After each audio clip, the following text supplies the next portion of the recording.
Hi everyone, thank you so much for coming to my channel, D.vs.debt. This is D. I've paid off over $100,000 worth of debt, and in 2024 I completed my debt-free journey that I started in 2016.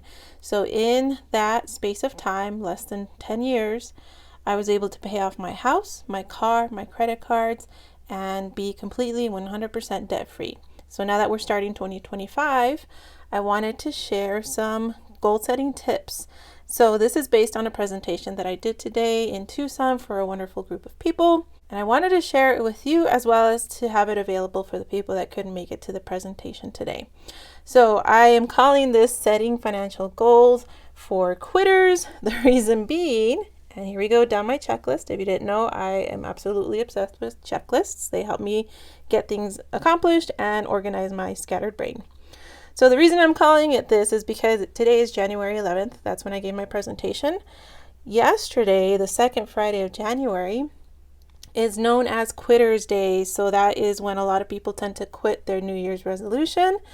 And then January 17th is known as National Ditch Your Resolutions Day. So basically this falls in between the 2 days when people just tend to give up. So I figured this is a good time to kind of refocus you and help you realign your goals. So I'm going to check these off as I go. Here's a statistic, and I'll be showing a little pop-up on the screen where I got that from. But I was very pleasantly surprised to learn that if you write down your goals, which is what I'm going to have you do with this activity, you are 42% more likely to complete it. So that is something that is absolutely essential. Writing it makes it tangible, and then posting it somewhere where you can see it is going to help you stay focused and stay driven and keep you from quitting on your goals. I plan to post mine on the refrigerator because that's where I love to spend my time during my day. And so that's where I'll see it most often.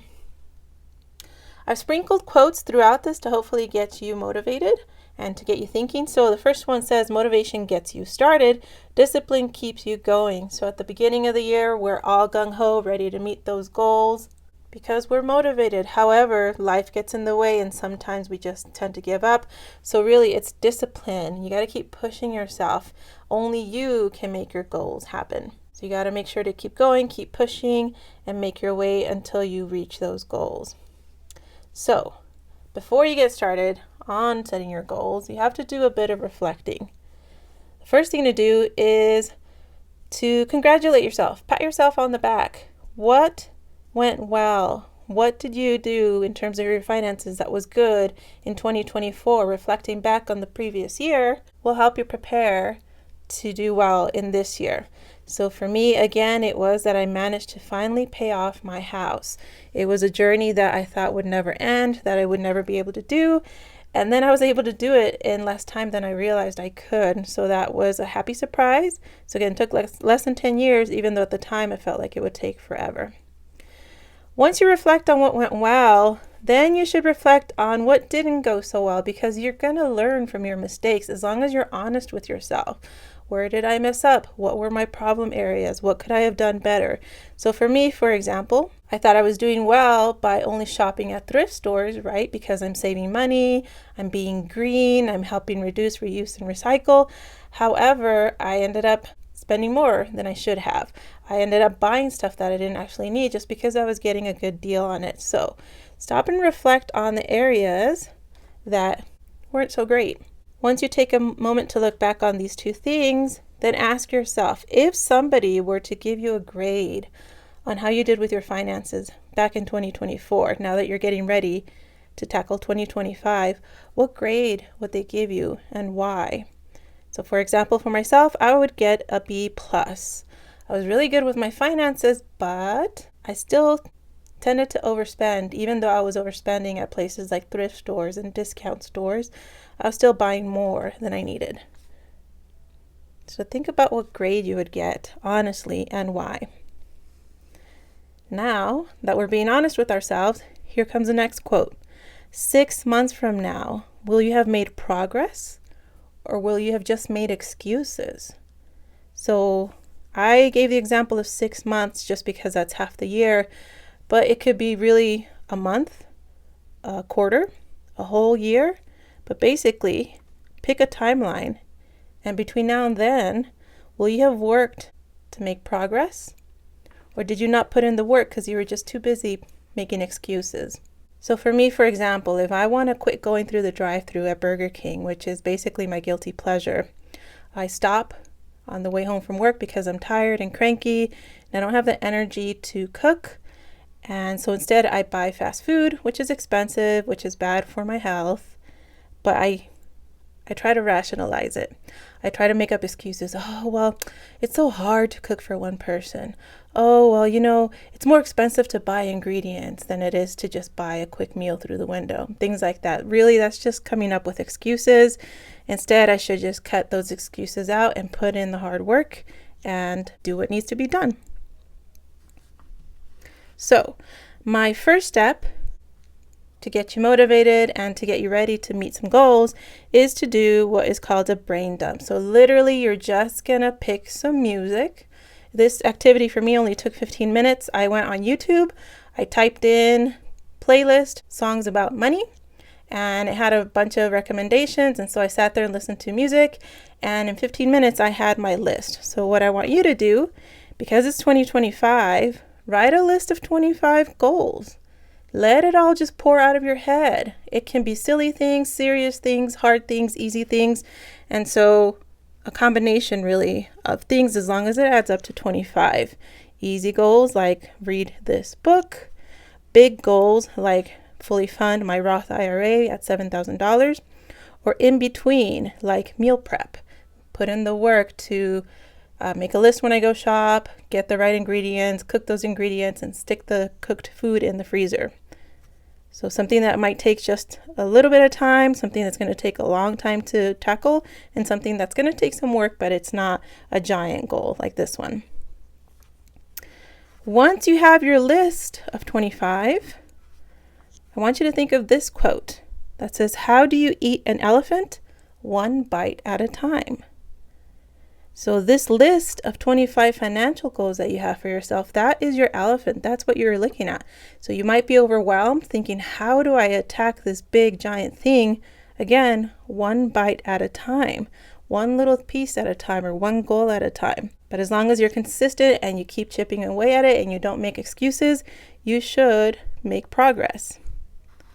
So to get there, what I would recommend, if you're a person that hasn't had much luck or just has given up when it comes to setting your goals, maybe you fall on the statistic here about giving up by the second Friday of January or by January 17th, what I would recommend to do is to pick 3 goals of that list of 25 after you've had time to mull them over. Pick 3, one easy, one middle, and one hard goal. And then tackle them. Work to reach those goals and check in at the end of March. The reason for this is because there are 2 things that are going to help you when it comes to your goal setting and reaching your goals.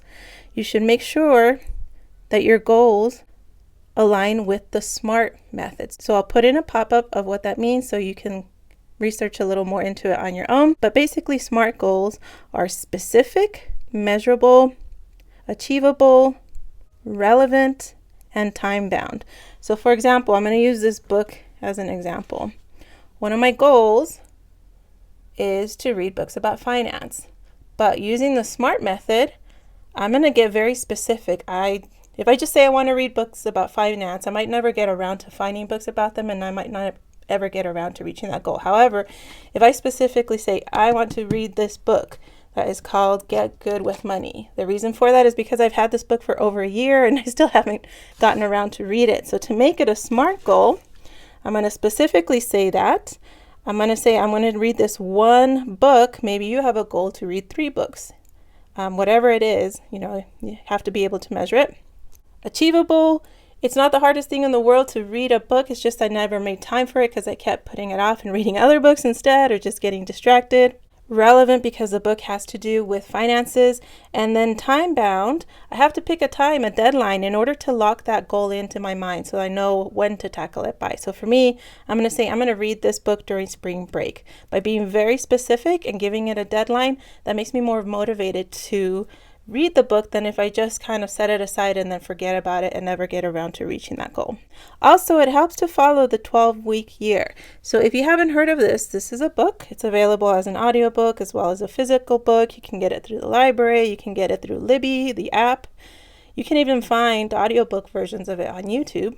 And basically, it helps me understand the fact that when we set a year-long goal, we tend to not reach it because it's so far away. We have such short attention spans now that we can't focus for such a long time.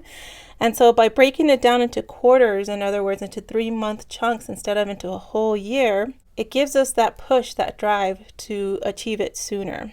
So for example, I might have an easy goal that I want to make sure to accomplish by the end of March of saving money on my insurance, my auto insurance and my home insurance. I actually already completed that the first week of January. So that is check right there, easy goal finished. Middle goal would be to meal prep. That's something I have to work on every week, probably Sundays when I put my menu together, shop, make the food, freeze it, all of that stuff. And then a hard goal might be, for example, that I want to fully fund, again, my Roth IRA. That's $7,000. That's a huge, intimidating goal. If I cut it down into quarters, though, and I divide it by 4, so 7,000 divided by 4, all of a sudden doesn't seem as intimidating. And so to reach that number by March seems a lot more achievable than if I just say I want to save $7,000 by December. So using these steps, I hope that it's going to help motivate you and help you achieve those goals. Again, even if you start off by just picking 3 goals for the first quarter, you've got 3 months to achieve 3 goals. Once you do that, that might really get that fire lit inside of you and motivate you to then bump it up the next quarter to 6 goals, so that by the end of 2025, you might have been able to tackle all 25 goals, because it's like a snowball effect. You start small and then it just keeps building, building, building. So I hope this helped give you some ideas and some inspiration. If you want to go back and look in my playlist, the last video I uploaded before this one is my list of 25 goals. Seeing the goals that I came up with might help you come up with your own. But another thing that would help is in the comments. If you could leave a goal, that will help all of us get ideas, come up with stuff to add to our list. Maybe some of us only got to, let's say, 14 instead of 25. Reading through each other's goals might help us realize, oh yeah, I want to do that. Or, ooh, use coupons. Yeah, that's another one that I can add to my list. So I hope you found this helpful. I'm looking forward to hearing your goals, and I appreciate you taking the time out of your day to watch my video. Hope you have a great day.